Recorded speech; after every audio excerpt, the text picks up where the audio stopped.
welcome back. You're watching NewsX and I'm Megha Sharma. The Kerala High Court today has ordered a high-level vigilance probe into alleged financial irregularities at the Sabarimala Temple. The investigation centers around the sale of Adiya Sishtam Ghee, where approximately 35 lakh rupees have reportedly been siphoned off. The court noted that records for 13,000 ghee bottles are missing entirely from the accounts, calling it a systemic failure rather than a simple error.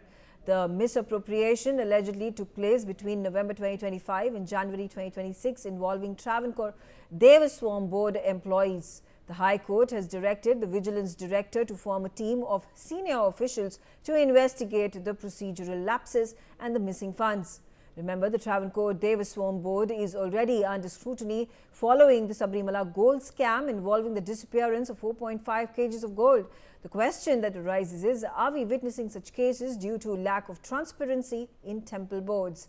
Let's open up this conversation. Joining me on the telecast is Amarendra Kumar Dubey. He's a former IAS officer from Kerala.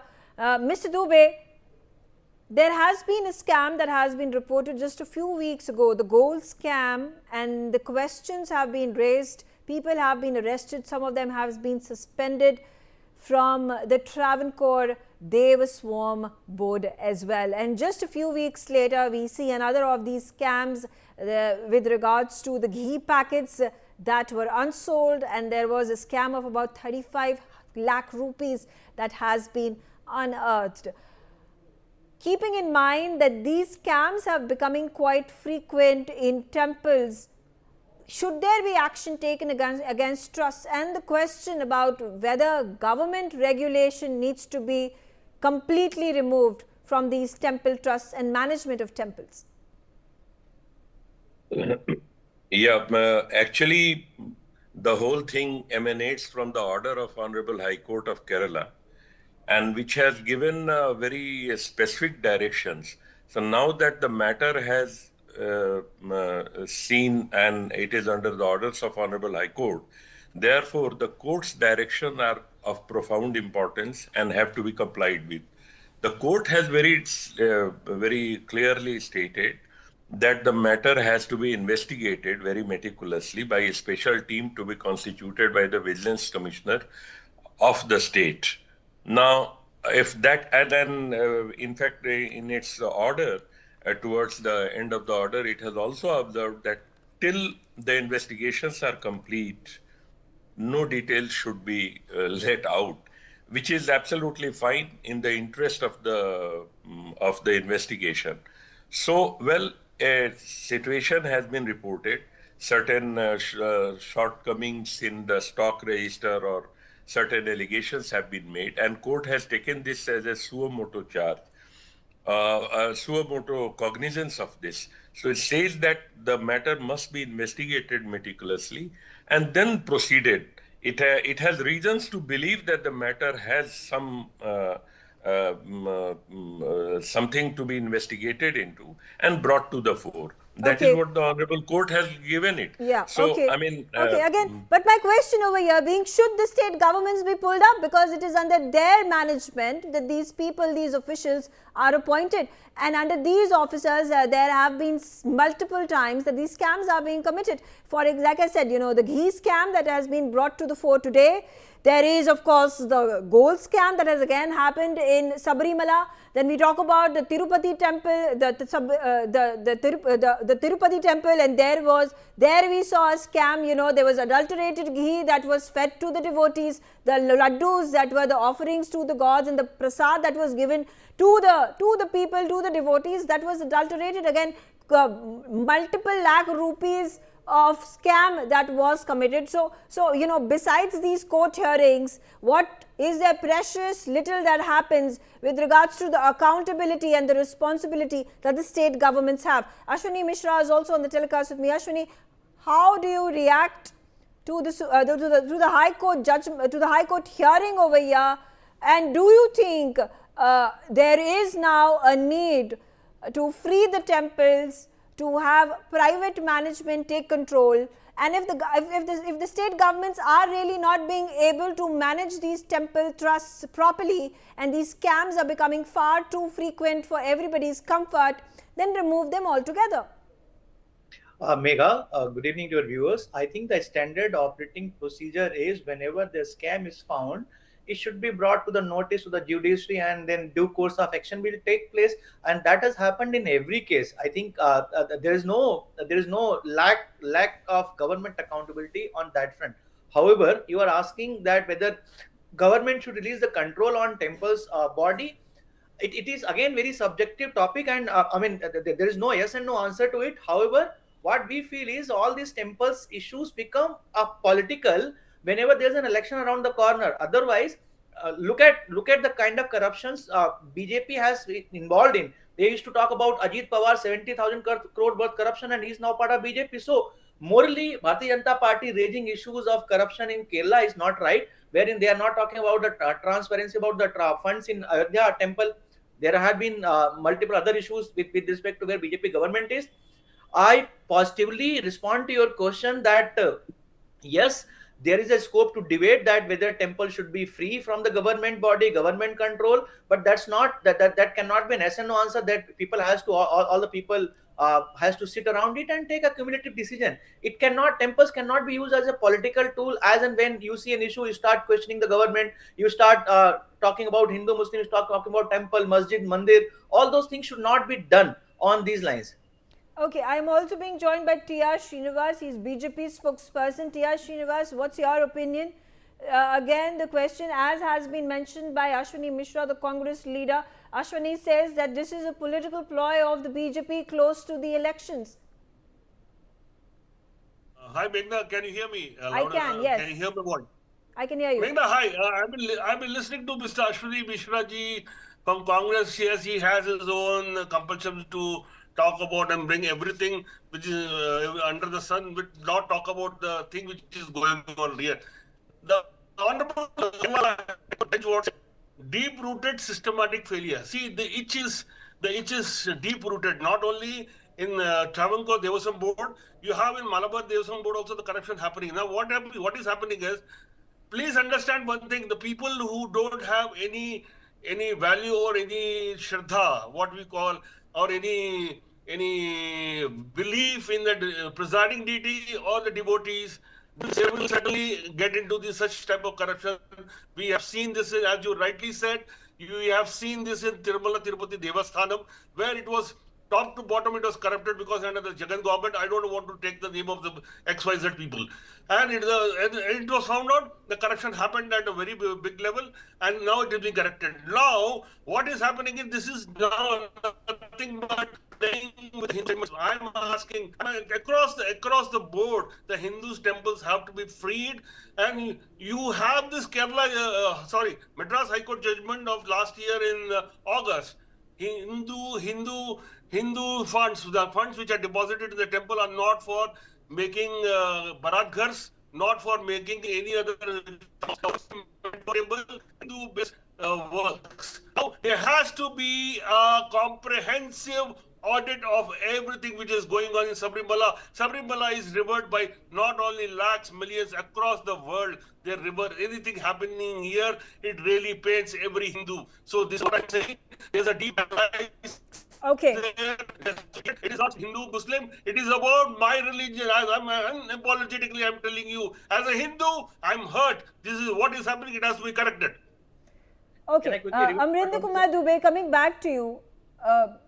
When Sabarimala, we're talking about Tirupati Tirumala, we talk about Padmanabhan Temple. These all are the richest temples of the country. Valued at 3 lakh crore rupees, 4 lakh crore rupees, with an annual revenue generating to 200 crore rupees, annually. And the fact that there are different rules, different laws that have been made when it comes to the religious trusts for Muslims and Christians versus those for Hindus, Jains, Buddhists, Sikhs. So, and this is a ruling, these were laws that were formulated during the British era in the 1980s, in the 1880s. This has continued over decades. Do you think, and there has of course been calls for amending these rules, changing these rules? Do you think there is a valid argument in putting Hindu temples, Sikh temples, Buddhist religious places, Jain religious places under the ambit of private ownership? Okay, a lot of things you have made, and a bit of it is also laden by jargons. Let me clarify one thing. Devaswom Board is in charge of the running of these temples, and there are protocols for accounts maintenance. There are protocols for how to go about it, about purchases and all that. Now, please understand that what High Court has been saying, I'm again and again harping on the High Court order. That is because the whole thing emanated from there. Now, what High Court has said, and it's very clearly towards the end of the judgment. I mean, in the order. Sorry, judgment nahi, order. It says that there has to be transparency and accountability with robust technical safeguards. Now, what it means. You are talking about British era laws and all that. These laws were specific to the Devaswom, and therefore nothing has changed from 1947 to the present. The Hindus have not changed their worship methods. Muslims have not changed their worship methods. Christians have not changed their worship methods. So let us not get into that. No, but no, I'm just saying No, that no, when you talk about transparency, and that's the question that arises, that if you know, when you have these scams that continue to occur again and again, just weeks have passed by when the gold scam was unearthed, and you have now the ghee scam that has also been brought into focus. Are our state governments capable of ensuring that there is transparency when it comes to the management and operation of temples by these trusts and the bodies that have been appointed directly by the state governments? Two, three things. Number one, your constitution says that every citizen of India is free to practice, profess and propagate his religion. So there is no danger to this. Now there is a system there is a protocol which every institution follows. They also follow. There may be fallout in that. There may be gaps in that. There may be irregularities in that. That is what the High Court has said. And then there is a system of audit. The Kerala State Audit Department is there. They audit it. Now something has, and look who has done this. This is the Chief Vigilance Officer who has brought this to the fore. His only intention was to bring it to the fore so that the remedial measures are made. On that basis, if you try to conclude that no, everything should be changed and then bring Hindu-Muslim thing, I don't think that is the right way of doing it. It has nothing to do with that. This is an audit observation, which is of a very serious order, and it has to be Ashwini Mishra, what is wrong for the state governments to let go of control of Hindu temple trusts and allow for private management and ownership to proceed further for the sake of transparency, for the sake of ensuring that there is secularism that is and the faith of millions of Hindus continues to be respected and honored? Megha, you talk about the secularism. You look at one university is closed down in Kashmir because it was teaching, I think, Muslim students based on the funds from an Hindu temple. That is the kind of secularism BJP is offering, and we are celebrating a close down of university on the religious line. And another point I wanted to make it is Sabarimala, when Gold East happened, those people who were found guilty were pretty much linked to Bharatiya Janata Party. So let's not Bharatiya Janata Party preach about the morality and on the temples. No. I'm not talking about BJP. I'm not talking about another political party. I'm just talking about, you know, the cause and effect. What are the reasons? Is there, again, the question very simple and straightforward. Should the state governments let go of control of the temple trusts? Is there a need for private entities to take over, for temple to appoint people in their private capacity, and there should be no involvement whatsoever of the state government? Do you think that is going to be a solution to end this corruption and mismanagement and misappropriation of funds that we have seen in the past months? Megha, I was coming to your question only that there has to be a merit in taking such a decision. In start self, I said that's a very subjective topic to debate. Having said that, end of day, it will be government who will be accountable. Even if it is given to private body and some corruption happened, it will be the government which will be accountable to process that. Process that. So I don't think a private body can be more transparent than government until unless the government doesn't have an intention to be transparent. So I don't see a lot of merit in what you're suggesting. Having said that, there's a very subjective topic. People can discuss this, and if they feel this is appropriate, that can be done. But point is, it will always be the government which will be accountable for any corruption happen across any private or government body. So Yeah, letting but then go the onus, but the onus right now lies directly on the state government, because at this point of time, their critics go on and say that there is corruption and that money is illegally funneled into into the ruling party's work, into the ruling party's campaigns, other initiatives that they may be launching, or getting into the pockets, of the corrupt politicians.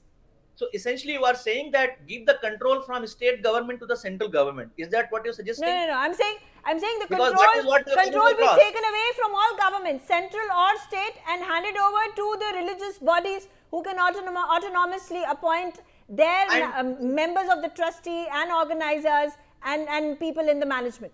And who will investigate when the corruption happen in those autonomous bodies? Because we have seen how many autonomous bodies are there which are constitutionally appointed. It's going to work. It's going to work exactly the same way the Muslim trust and the Christian trust work.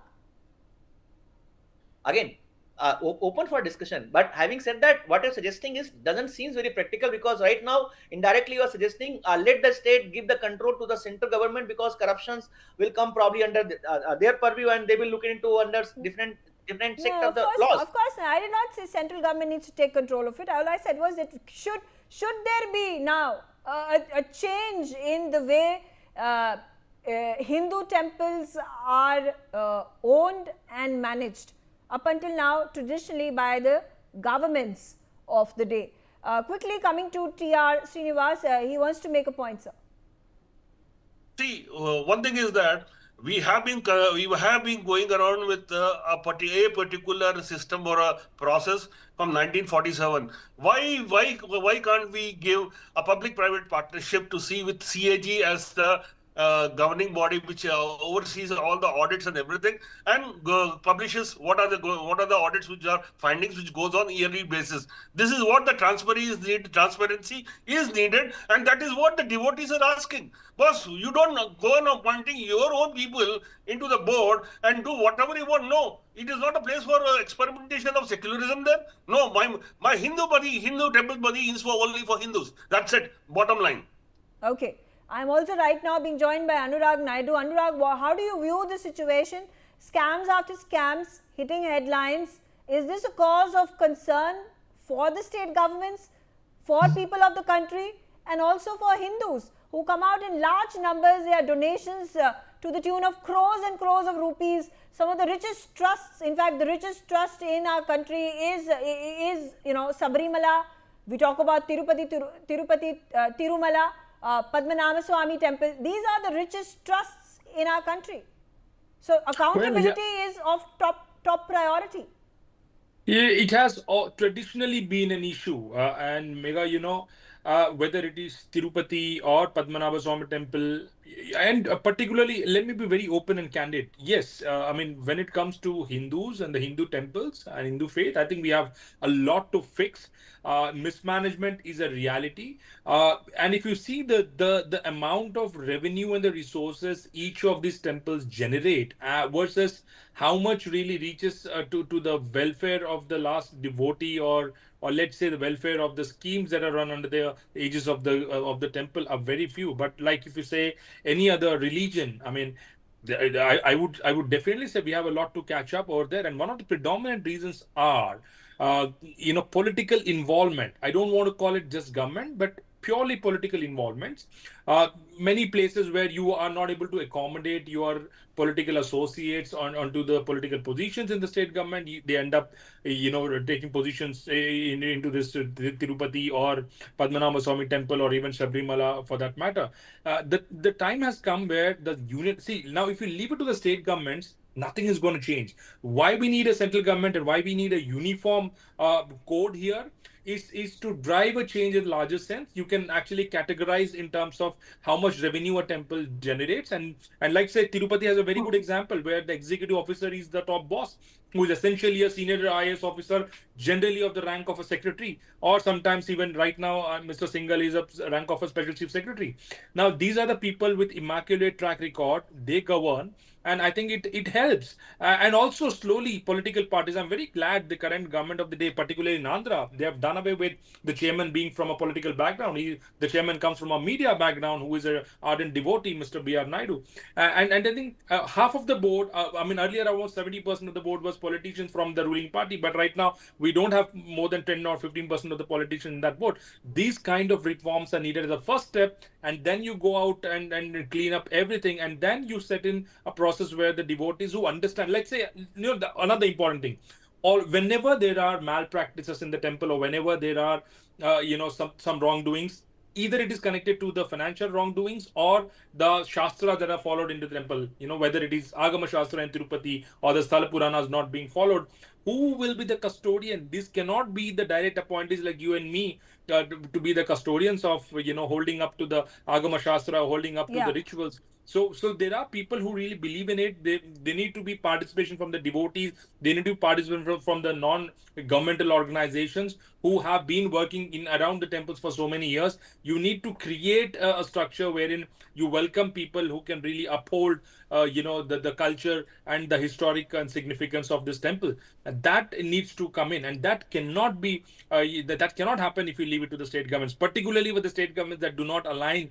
to the larger sense of Hinduism, or larger sense of one religion or two religion. We need a union government intervention here. Okay, all right. On that note, I'm out of time, but I thank all of you for joining me on the telecast, sharing your views, and we are getting to know there's more information coming in. Let's shift our